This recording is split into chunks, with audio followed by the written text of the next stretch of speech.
దేవరాగం జ్ఞానయోగం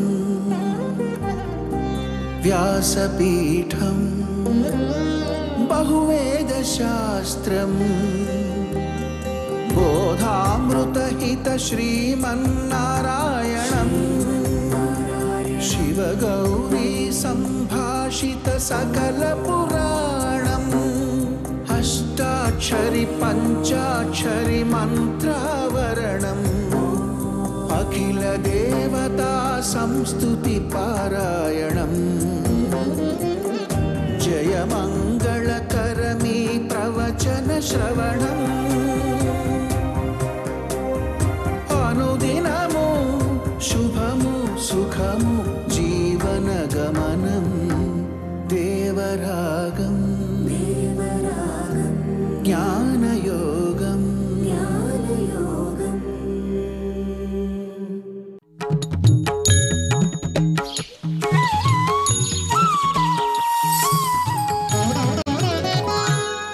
ఆపదామపహర్తారం దాతారం సర్వసంపదాం లోకాభిరామం శ్రీరామం భూయో భూయో నమామ్యహం. జై శ్రీమన్నారాయణ. ప్రియ భగవద్బంధువులారా, 6వ అధ్యాయంలో ఆత్మసాక్షాత్కారాన్ని కోరుకునే వ్యక్తి యోగి అనే పేరును పొందితే దాన్ని సాధించడానికి ఆయన భగవంతుడి మీద భారం వేసి సాగిస్తే వానికి ఉండేటటువంటి యోగ్యత ఎంత గొప్పది, దాని యొక్క మహిమ ఎంతటిది, ఆ యోగం యొక్క ప్రభావం ఎంతటిది, ఇది చెప్పాడు. స్వయోగస్య మాహాత్మ్యం భగవద్గీతలో 6వ అధ్యాయంలో ఆయన చెప్తుంటాడు. యోగాభ్యాస విధి యోగి చతుర్థ యోగ సాధనం యోగ సిద్ధి స్వయోగస్య మాహాత్మ్యం. ఇవి 6వ అధ్యాయంలో చెప్పింది 5 విషయాలు చెప్పాడు ఆయన. మొట్టమొదటి ఏం చెప్పాడు ఆయన? యోగ అభ్యాస విధి, ఎట్లా మనం ప్రాక్టీస్ చేయాలి, మనస్సుని స్వాధీనం చేసుకోవడానికి సాగించే అభ్యాసం ఏమిటి చెప్పాడు. ఎక్కడ కూర్చోవాలి, ఎలా కూర్చోవాలి, ఎలా తినాలి, ఎలా లేవాలి, ఎలా పడుకోవాలి, ఇవన్నీ చెప్పాడు ఆయన.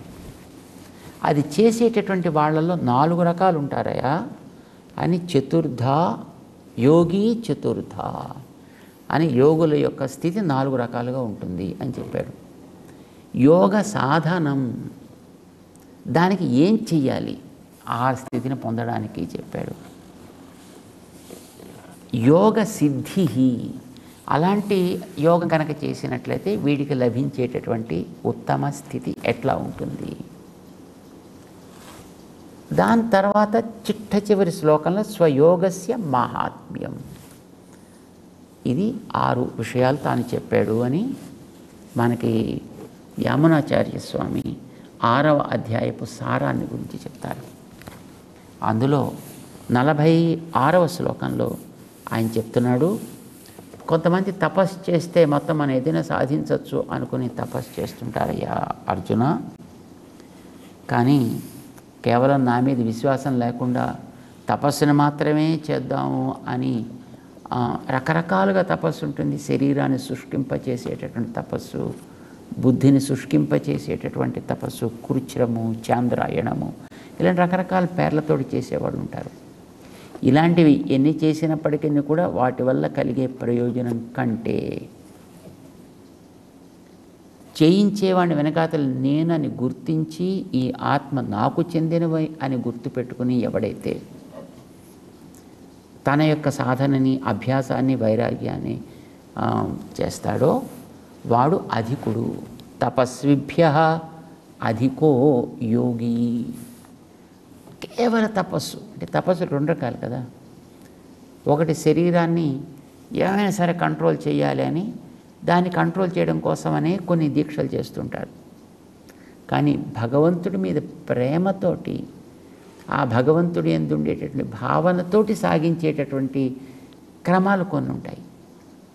ఇది కేవలం శరీర శుష్క ప్రవృత్తి కంటే కూడా భగవంతుడి యందు ఆధారపడి చేసేటువంటిది ప్రభావం సహజంగానే అధికంగా ఉంటుంది. అది భగవంతుడి మీద కావచ్చు, ఆత్మ యందు దృష్టి పెట్టి కావచ్చు. ఇప్పుడు ఇక్కడ ఆత్మ యందు దృష్టి పెట్టి చేసేవాడి విషయం చెప్తున్నాడు ఆయన.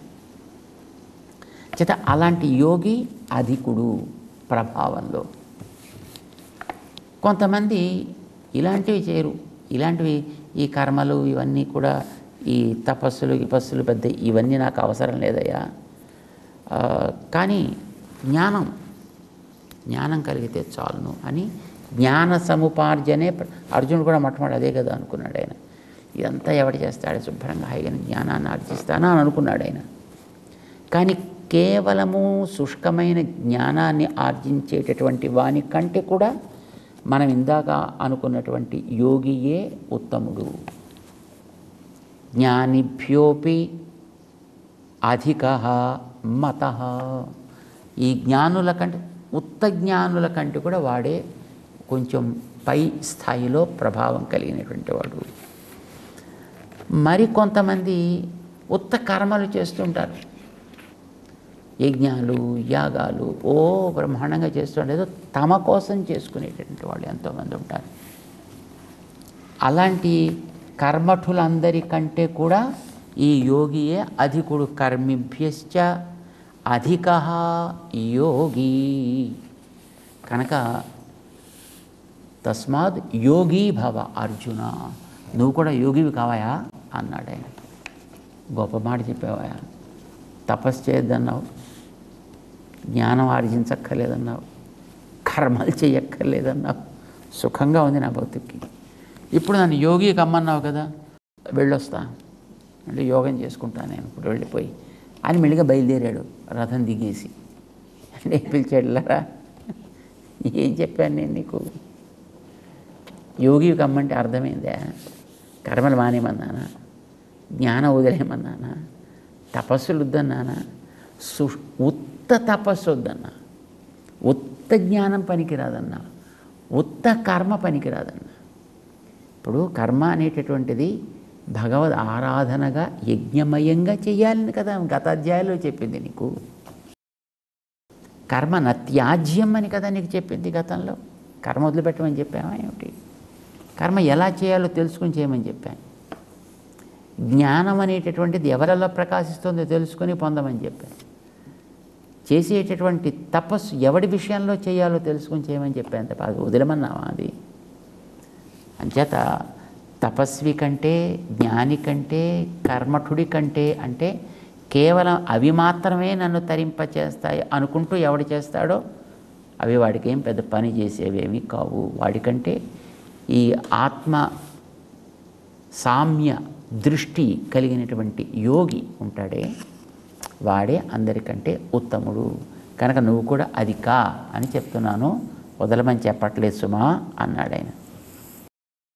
నా ఆరాధన రూపంగా ఆరాధించాలి, ఈ పనులన్నీ చేయాలా అన్నాడు. అంటే ఏం చేయమంటావు ఇప్పుడు? ఎందుకే నేను యోగి కమ్మంటున్నావు కదా నువ్వు, నిజమే యోగివి కావాలి. కానీ ఒక మాట జ్ఞాపకం పెట్టుకో, చివరి శ్లోకం చెప్తున్నాడు ఆయన 6వ అధ్యాయంలో. యోగినామపి సర్వేషాం మద్గతేన అంతరాత్మన శ్రద్ధావాన్ భజతే యో మాం సమ్మే యుక్తతమో మతః. యుక్తతమః గొప్ప యోగి, యుక్తతరః యుక్తః, అయుక్తః పనికిరానివాడు, యుక్తః పనికొచ్చేవాడు, యుక్తతరః ఇద్దరిలోకి ఒకడు గొప్పవాడు, యుక్తతమః అందరికంటే మంచివాడు. ఏం చేయాలి? నువ్వు ఎవరివి కావాలనుకుంటున్నావు? యుక్త తముడివి కావాలా, యుక్త తరుడివి కావాలా, ఉత్త యోగివి కావాలా, లేకపోతే అయుక్తుడివి కావాలా? అయుక్త నిబధ్యతే అని చెప్పాడు తన గతంలోనే. అయుక్త కామకారేణ ఫలే సక్త నిబధ్యతే. ఫలాన్ని కోరుకుంటూ చేసేవాడు అయుక్తుడు, వాడు శుభ్రంగా ఆ బంధంలో చిక్కుకుంటాడు సుమా, సుడిగుండంలో అని చెప్పాడు ఆయన. సో ఇప్పుడు ఏం చేయమంటావు అయితే ఎందుకని? ఉత్త యోగి నుండి కమ్మని చెప్పట్లేదయ్యా. యోగి భవ అంటే ఎలాంటి యోగి కావాలో అలాంటి యోగి కమ్మంటున్నాను. ఎలాంటి యోగి కమ్మంటావు ఎందుకని? యోగినామపి సర్వేషాం, ఇందాక నువ్వు అనుకున్నటువంటి యోగులందరి కంటే అని పంచమి అర్థంలో చెప్తున్నాడు షష్ఠీ విభక్తిని. అందరిలోకి కూడా, యోగులందరిలోకి కూడా మద్గతేనాంతరాత్మన, ఎవడైతే నేను అంతర్యామిగా ఉన్నాను అని గుర్తుపెట్టుకుని నడిపేవాడిని నేను అని తెలుసుకొని నాయందు భావన పెంచుకొని శ్రద్ధావాన్, మంచి శ్రద్ధ కలిగి, శ్రద్ధ అంటే ఏమిటో మనం గతంలో చెప్పుకున్నాం. శ్రద్ధ అంటే దాని యందు రుచి ఉండి అది పొందితే తప్ప నేను ఉండలేననే త్వర కలిగిన వాడు అని అర్థం. రుచిపూర్వక త్వర శ్రద్ధ అంటారు. అంటే దాని యందు మనకి ప్రేమ ఉండాలి, అది పొందాలనేటటువంటి త్వర, ఈగర్నెస్ మనలో ఉండాలి. దానికి శ్రద్ధ. శ్రద్ధావాన్, నువ్వు మొట్టమొదటి శ్రద్ధ కలిగిన వాడివి కావాలి.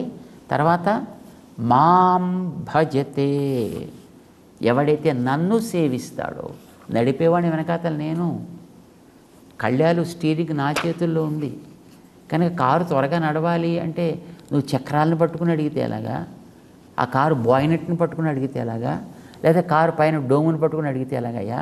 స్టీరింగ్ మీద కూర్చున్నటువంటి సారథి ఎవడో వాడిని పట్టుకోవాలి, వాడిని అడగాలి, కానీ అది నేనే. అంచేత కూర్చున్న వాడిని నేనైతే నన్ను గుర్తించకుండా నువ్వు ఇక్కడ పట్టుకుని అక్కడ పట్టుకుని ఏదో చేస్తానంటే అర్థమేముందయ్యా?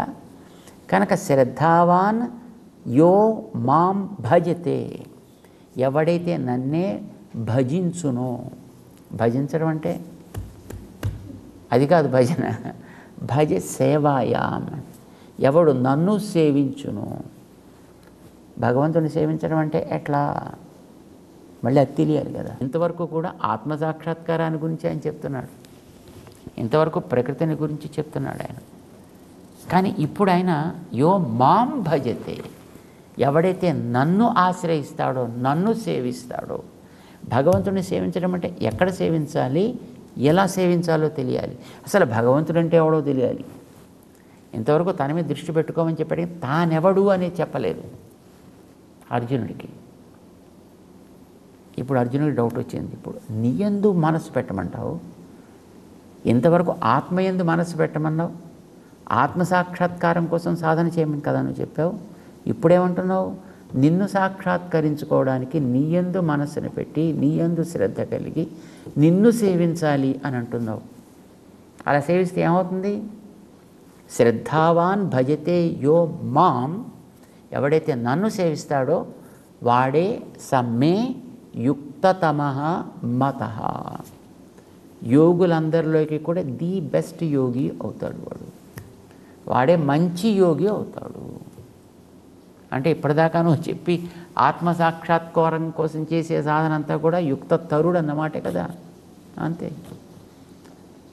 మరి నిన్ను సాక్షాత్కరించుకోవడం కోసం చేసేవాడే యుక్త తముడు అంటావా? కరెక్ట్. అంటే ఇప్పుడు నేను యుక్త తరుణ్ణి కావాలా, యుక్త తమ్ముణ్ణి కావాలా? నువ్వు నిర్ణయం చేసుకో. వస్తువులు రెండు నీ దగ్గర పెడుతున్నాను, నాయనా ఇది 5 రూపాయలు, ఇది 500 రూపాయలు, నీకు ఏది కావాలంటే తీసుకోవచ్చు. ఏది తీసుకుంటావు నువ్వు? రెండింటికి సమానమైనటువంటి తీసుకునే అధికారం నీకున్నప్పుడు 5 రూపాయలు ఎవడైనా తీసుకుంటాడయ్యా? పిచ్చోడు కాకపోతేను 500 తీసుకోవడానికి ప్రయత్నం చేస్తాడు, రైట్? కనుక ఒకటి యుక్త తరుడు, ఒకటి యుక్త తమ్ముడు. ప్రకృతిని పట్టుకుంటే వాడు యుక్తుడు, ప్రకృతి కంటే గొప్పది జీవుడు అని తెలిసి జీవుణ్ణి సాక్షాత్కరించుకోవాలని ప్రయత్నం చేస్తే వాడు యుక్త తరుడు. ఆ ప్రకృతికి ఈ జీవుడికి కూడా వెనకాత నడిపేవాడు పరమాత్మ అని తెలిసి ఆయన్ని పట్టుకోవాలి అని ప్రయత్నం చేసేవాడెవడో, ఆయన యొక్క అనుగ్రహాన్ని పొందాలి అని ప్రయత్నం చేసేవాడెవడో వాడు యుక్త తమ్ముడు. వాడు యుక్త తమ్ముడు మాత్రమే కాడు, వాడంటేనే నాకు కూడా చాలా ఇష్టం సుమా అన్నాడు. స మే యుక్తతమ, నాకు వాడంటే చాలా ఇష్టమయా అన్నాడే. అంటే ఇప్పుడు ఇంతకీ ఈ పాత చేసిన వాడంతా నీకు పెద్దగా అంత ఇష్టమైనటువంటి వాడు కాదా అంటే, వాడు ఇష్టమే అనుకో, కానీ వాడికి కంటే వీడికి నాకు చాలా ఇష్టం అన్నాడు. అలా చేసే వాళ్ళందరికంటే కూడా నాకు నా యందు మనసు పెట్టి చేసేవాడు ఎవడో వాడే నాకు చాలా ఇష్టం. సమే యుక్త తమో మత అని చెప్పాడు. మరి నీ యందు మనసు పెట్టుకోంటే అసలు నువ్వెవడివా? నువ్వెవడివి అసలు? నీకు జీవుడికి సంబంధం ఏమిటి? నీకు ప్రకృతికి సంబంధం ఏమిటి? ఇప్పటిదాకా ఆ మాటలు చెప్పలేదు కదా. ఆయన 2 విషయాలు చెప్పాడు ఇప్పటిదాకా. ఒకటి, మధ్యలో జీవుడు ఉన్నాడు, ఒక పక్కన శరీరం ఉంది, ఓ పక్కన పరమాత్మ ఉన్నాడు. నువ్వు భారాన్ని, కర్మలు ఆచరించాలి. ఆచరించడం కోసం నీకు శరీరం వచ్చింది, నిన్ను నడిపించడం కోసం వెనకాతలు నేనున్నా కనుక ఇప్పుడు పనిచేయి. నువ్వు నీకు భారం కాకుండా ఉండాలి, నీకు బంధకం కాకుండా ఉండాలి, నీ మీద బరువు మొయ్యకుండా ఉండాలి అని అనుకుంటే చేసే పనుల యొక్క భారాన్ని అటు ప్రకృతి మీదనే పెట్టేయి, ఇటు పరమాత్మ మీదనే పెట్టేసేయి అని చెప్పాడు ఇంతవరకు. అంతే చెప్పాడు. కానీ నీకు దీనికి సంబంధం ఏమిటయా అని ఆ మాట చెప్పలేదు ఇప్పటిదాకా. ఇప్పటిదాకా చెప్పిందంతా విన్నాడు ఈయన. ఇది ఆత్మ సాక్షాత్కారం కోసం, కర్మబంధం నుంచి ఆత్మ విడిపడడం కోసం చెప్పింది. విడిపించేవాడు ఆయన అన్నప్పుడు నువ్వు ఆయన్ని కదా ఆశ్రయించాలి. దీన్ని ఆశ్రయించి, ప్రకృతిని ఆశ్రయించి ప్రయోజనం ఏమిటి? కనుక రెండిటికీ చేతిలో పెట్టుకున్నాను అని ఆయన అన్నప్పుడు శుభ్రంగా ఆ కీ పట్టుకుని ఆయన దగ్గరికే పెడితే టకా టకా తాళాలు తీసి ఆయన నీకు కావాల్సినవో ఆయన అందిస్తాడు. ఆయన ఇప్పుడు చెప్పాడు ఆ మాట 6వ అధ్యాయంలో 47వ శ్లోకం దగ్గరికి వచ్చిన తర్వాత చెప్పాడు. శ్రద్ధావాన్ భజతే యహ మాం, ఎవడైతే నన్నే సేవిస్తాడో వాడంటేనే నాకు భలే ఇష్టం అన్నాడు. అదేదో ముందే చెప్తే సరిపోయేది కదా. నీ దగ్గరికి వచ్చి నువ్వోటి ఎవడవో నేను మొట్టమొదటి అడిగా. నా దగ్గరికి వచ్చి నేను ఎవడో తెలుసుకోవడానికి ముందర నువ్వెవడవో నీకు తెలియాలి, నిన్ను నడిపే శరీరం ఏమిటో నీకు తెలియాలి, దాని ప్రభావం ఏమిటో తెలియాలి, నీ జ్ఞానం ఏమిటో తెలియాలి, నువ్వెందుకు దాన్ని తగులుకున్నావో తెలియాలి, అది నిన్ను ఎట్లా లాగలుగుతుందో తెలియాలి, దాన్ని ఎట్లా కంట్రోల్ చేయాలో నువ్వు తెలుసుకోవాలి, అందులోంచి బయట పడితే వచ్చే లాభం ఏమిటో నీకు తెలియకుండా నడిపేవాడిని నేను చెబితే మాత్రం నీకు లాభం ఏమిటి? ఇప్పుడు నీకు ఇవన్నీ తెలిసాయి కనుక ఇలా బయటికి రావాలి అని అనుకున్నా, బయటకు వచ్చిన తర్వాత నువ్వేం చేయాలి? ప్రకృతి నుంచి నువ్వు బయటకు వచ్చావు, దెన్ వెటుగో, ఎక్కడికి పోవాలి? నువ్వు ఏమవ్వాలి? నువ్వే అలా ఉండిపోతావా? కొంతమంది అలా కూడా అనుకున్నారండి. బయటకు వచ్చిన తర్వాత మేము అలా ఉండిపోవాలంతే. ఏం చేస్తావు అలా ఉండిపోయి? ఇప్పుడు మనం తలుపేసుకుని లోపల కూర్చున్నాం అనుకోండి, అలాగా ఏకాంతంగాను ఎంతసేపు కూర్చోగలుగుతాం? అట్లాగా ఉండగలుగుతామా? ఉండలేవు కదా. అలాగా ప్రకృతి అలా ఉండనివ్వదు కదా. యద్యహంకారం ఆశ్రిత్య నయోత్స్య ఇది మన్యసే మిథ్యేష వ్యవసాయస్తే ప్రకృతిస్త్వాం నియోక్ష్యతి. 18 గళ్ళగా చెప్పాడు అన్నమాట. నువ్వు పెద్ద, నేను చాలా గొప్పవాణ్ణి, నా ఇష్టం వచ్చినట్టు నేను ఉండగలుగుతాను అని ఒకవేళ అహంకరించి నువ్వు కనుక నేను చెప్పినట్టుగా పనిచేయడం మానేసి నువ్వు అలా ఉండిపోతాను అని అనుకున్నావా, ఉండనివ్వది ప్రకృతి. నిన్ను లోపల నుంచి పొడిచి పొడిచి పొడిచి మళ్ళీ తన వశం అయ్యేటట్టుగా నిన్ను లాగి కింద పారేస్తుంది. మనం గతంలో ఒక కథ చెప్పుకున్నాం. అసలు ఏమీ మాట్లాడకుండా చక్కగా అలా కూర్చుండిపోతే చాలా బాగుంటుందండి, అసలు ఏ బాధరబందీ లేకుండా అని కూర్చున్నాడు ఒక ఆయన. ఓ పెద్ద భాగవతం తయారైంది. మాట్లాడకుండా కూర్చున్నందుకు పెద్ద భాగవతం తయారైంది ఆయన వల్ల. ప్రకృతి యొక్క ప్రభావం అది. నీ చేతుల్లో ఏముండదు. ఆ ప్రకృతిని నువ్వు కంట్రోల్ చేయలేవు, దాన్ని కంట్రోల్ చేయాల్సిందే నేను. వెనకాత నా చేతుల్లో పనిచేస్తూ ఉంటుంది. కనుక నువ్వు ప్రకృతిని ఆశ్రయించి దాన్ని కంట్రోల్ చేసుకుందాం అనుకుంటావా, లేదా ప్రకృతిని వదిలిపెట్టి నీ అంతటా నువ్వు ఉందాం అనుకుంటావా? అదే నిన్ను ప్రకృతిని కూడా నడిపేవాడిని వెనకాతలు నేను కనుక నన్ను ఆశ్రయించి దానికి తగ్గట్టుగా ప్రకృతిని వశం చేసుకుని నువ్వు హాయిగా ఉందాం అనుకుంటావా? నీది ఇష్టం, నువ్వు దేన్నైనా నువ్వు కోరుకోవచ్చు. బుద్ధిమంతుడవైతే చక్కగా హాయిగా నన్ను ఆశ్రయించు, అవి రెండూ నీకు స్వాధీనమయ్యేట్టుగా నేను చేసి పెడతాను. ప్రహ్లాదుడి దగ్గర ఆయన చేసింది అదే పని కదండి. ప్రహ్లాదుడు ఏం తపస్సులు చేయలే, యోగాలు చేయలే, యాగాలు చేయలే, ధ్యానాలు చేయలేదు, దానాలు చేయలేదు, ఏమీ చేయలే. భగవంతుడి మీద పూర్తి భారం పెట్టి కూర్చున్నాడు అంతే. మొత్తం అన్నీ ఆయనే చూసుకున్నాడు. నీళ్ళల్లో పారేసినా ఏ ఇబ్బంది కాకుండా చూసుకున్నాడు, నిప్పుల్లో పారేసినా ఇబ్బంది కాకుండా, కత్తులతో కోసినా ఇబ్బంది కాకుండా, ఏనుగులతో తొక్కినా ఇబ్బంది కాకుండా, విషం ఇచ్చినా ఇబ్బంది కాకుండా, ఏం చేసినా ఇబ్బంది కలగకుండా తను జాగ్రత్తగా అతనికి ఒక రక్షణ కవచంలా ఉండి కాపాడుకున్నాడు కదా. నేను అట్లా చేస్తానయా. కనుక ఎవడైతే నన్ను గుర్తించి నా యందు భారం పెట్టి వాడు తన జీవితాన్ని సాగిస్తాడో, ఇచ్చినటువంటి వసతుల్ని చక్కగా వాడుకుంటాడు. పర్యవసానం ఏంటంటే మనం వాడడమే. మనకిచ్చినటువంటి వాటిని మనం వాడాలి, మంచిగా వాడాలి. అది వాడిచ్చిందని గుర్తించి వాడాలి, వాడి కోసమని వాడాలి. శ్రద్ధావాన్ భజతే యో మాం. ఎవడైతే నన్ను తెలుసుకుని అట్లా చేస్తాడో వాడే యుక్తతమః. వాడంటేనే నాకు చాలా చాలా చాలా ఇష్టం అన్నాడు. చాలా బాగుంది. ఇప్పటిదాకా నువ్వు చెప్పినట్టుగా నేను వింటున్నాను అని చేత యోగిని అయిపోదామని బయలుదేరుతుంటే నాయనంటే ఇష్టం కాదు, వాడెవడో ఇష్టం అంటావు. అలా ఇష్టపడ్డానికి నేనేం చెప్పాలో చెప్పాను. నన్ను తెలుసుకో. ఓ, నిన్ను తెలుసుకోవాలా? ఎలా తెలుసుకోవాలో నేను చెప్పు నాకు అడిగాడు ఆయన. నేను ఎట్లా ఉంటా, నేను ఈ ప్రకృతి కంటే విలక్షణంగా ఎట్లా ఉంటా, జీవుల కంటే విలక్షణంగా ఎలా ఉంటా, ఏం చేస్తా ఇది తెలుసుకో. నేను ఈ ప్రకృతి కంటే జీవుడి కంటే వేరు అని తెలిస్తే జ్ఞానము అని అంటాం. ఎలా నేను విలక్షణో తెలిస్తే విజ్ఞానము అని అంటాం.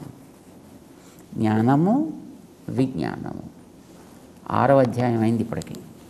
6వ అధ్యాయం తర్వాత 7వ అధ్యాయానికి పేరేంటి? జ్ఞాన విజ్ఞాన యోగో నామ సప్తమోధ్యాయ. 7వ అధ్యాయం. అర్జునుడికి ఇప్పటిదాకా చెప్పిన తర్వాత మరి నువ్వెవరో చెప్పవా? నాకు ఇప్పటిదాకా నువ్వెవరువో, నువ్వు ఎలా వీటికంటే విలక్షణుడువో నాకు ఇప్పటిదాకా నువ్వు చెప్పనే లేదు కదా. అవును, మరి చెప్పు. మరి నువ్వు అడగలేదు కదా. నువ్వు అడగకుండా నేను ఎట్లా చెప్తా? ఇప్పుడు నువ్వు అడుగుతున్నావు కనుక ఇప్పుడు నేను నీకు చెప్పే ప్రయత్నం చేస్తా. మరి వింటావా? వింటా, తప్పకుండా వింటా. మరి చెప్పా. 6వ అధ్యాయాన్ని ముగిస్తున్నాడు. 7వ అధ్యాయానికి తెర తీస్తున్నాడు భగవంతుడు. ఇంతవరకు 47 శ్లోకాలతోటి సాగించినటువంటి 6వ అధ్యాయాన్ని ఇప్పుడు ఈ శ్లోకంతో ముగిస్తున్నాడు. యోగినామపి సర్వేషాం మద్గతేన అంతరాత్మనా శ్రద్ధావాన్ భజతే యో మాం సమే యుక్తతమః మతః ఇతి శ్రీమద్భగవద్గీతాసు ఉపనిషత్సు బ్రహ్మ విద్యాయాం యోగశాస్త్రే శ్రీకృష్ణార్జున సంవాదే ఆత్మసంయమ యోగో నామ 6థోధ్యాయః. 6వ అధ్యాయాన్ని ఇంతటితోటి శ్రీకృష్ణుడు ముగిస్తున్నాడు. 7వ అధ్యాయం వైపు నడిపిస్తున్నాడు అర్జునుడిని. ఇంతవరకు మనం చాలా వివరణగా, అంతా కాదు కొత్త తెలుసుకునేటటువంటి ప్రయత్నం చేశాం. ఇక పైన అర్జునుడు భగవంతుడి గురించి ఏం తెలుసుకుంటున్నాడో, ఎలా తెలుసుకుంటున్నాడో మనం కూడా ఆయనతో పాటు తెలుసుకునేటటువంటి ప్రయత్నం చేద్దాం. జై శ్రీమన్నారాయణ.